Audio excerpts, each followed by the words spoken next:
নমস্কার বন্ধুরা, আমি শর্মিলা। আমার ইউটিউব চ্যানেল স্বপ্নের আলপনায় তোমাদের সবাইকে স্বাগত।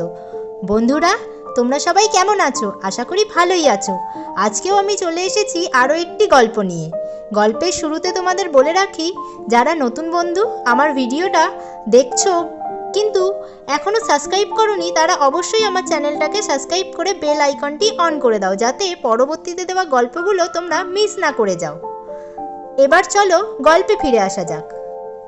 গল্প বাঘ মামা আর ভাগ্নে শিয়াল। শিয়াল ভাবে, বাঘ মামা দাঁড়াও, তোমাকে দেখছি। এখন সে আর নরহরি দাসের ভয়ে তার পুরানো গর্তে ফিরে যায় না।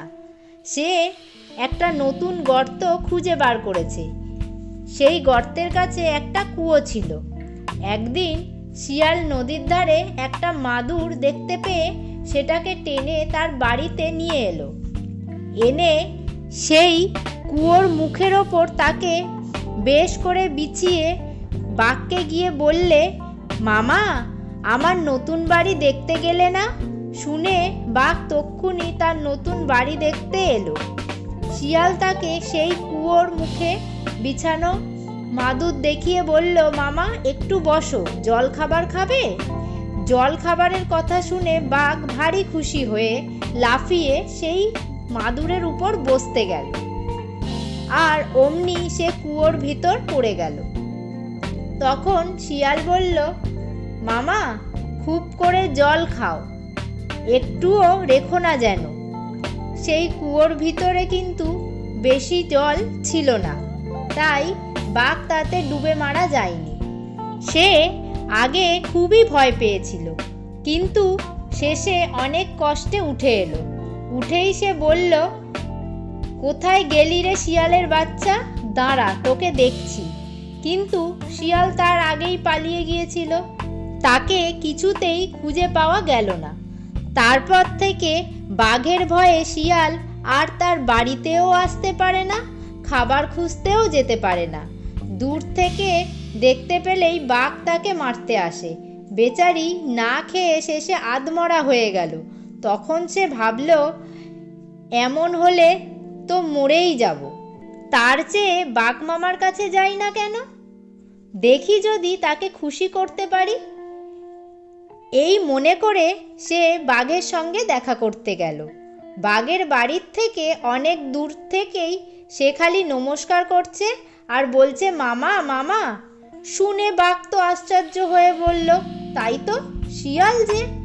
শিয়াল অমনি ছুটে এসে দু হাতে আর পায়ের ধুলো নিয়ে বললে, মামা, আমাকে খুঁজতে গিয়ে তোমার বড় কষ্ট হচ্ছিল দেখে আমার কান্না পাচ্ছিল। মামা, আমি তোমাকে বড্ড ভালোবাসি, তাই এসেছি। আর কষ্ট করে খুঁজতে হবে না, ঘরে বসেই আমাকে মারো। শিয়ালের কথায় বাঘ তো ভারী থতমত খেয়ে গেল। সে তাকে মারলে না, শুধু ধমকিয়ে বলল, হতভাগা পাজি, আমাকে কুয়োয় ফেলে দিয়েছিলি কেন? শিয়াল জিভ কেটে কানে হাত দিয়ে বলল, রাম রাম, তোমাকে আমি কুয়োয় ফেলতে পারি?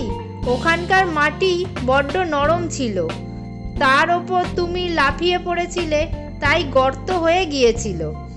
তোমার মতো বীর কি মামা আর কোথাও আছে?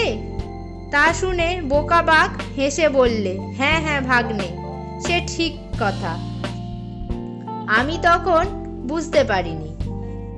এমনি করে তাদের আবার ভাব হয়ে গেল। তারপর একদিন শিয়াল নদীর ধারে গিয়ে দেখল যে 20 হাত লম্বা একটা কুমির ডাঙায় উঠে রোদ পোয়াচ্ছে। তখন সে তাড়াতাড়ি ছুটে গিয়ে বাঘকে বলল, মামা, মামা, একটা নৌকা কিনেছি, দেখবে এসো। বোকা বাঘ এসে সেই কুমিরটাকে সত্যি সত্যি নৌকা মনে করে লাফিয়ে তার ওপর উঠতে গেল। আর অমনি কুমির তাকে কামড়ে ধরে জলে নিয়ে নামল। তা দেখে শিয়াল নাচতে নাচতে বাড়ি ফিরে গেল। গল্পটা তোমাদের কেমন লাগলো সেটা কমেন্টে লিখে জানাতে ভুলো না কিন্তু। দেখা হবে পরের ভিডিওতে আরেকটি গল্প নিয়ে। ততক্ষণ পর্যন্ত তোমরা সবাই ভালো থাকো এবং সুস্থ থাকো।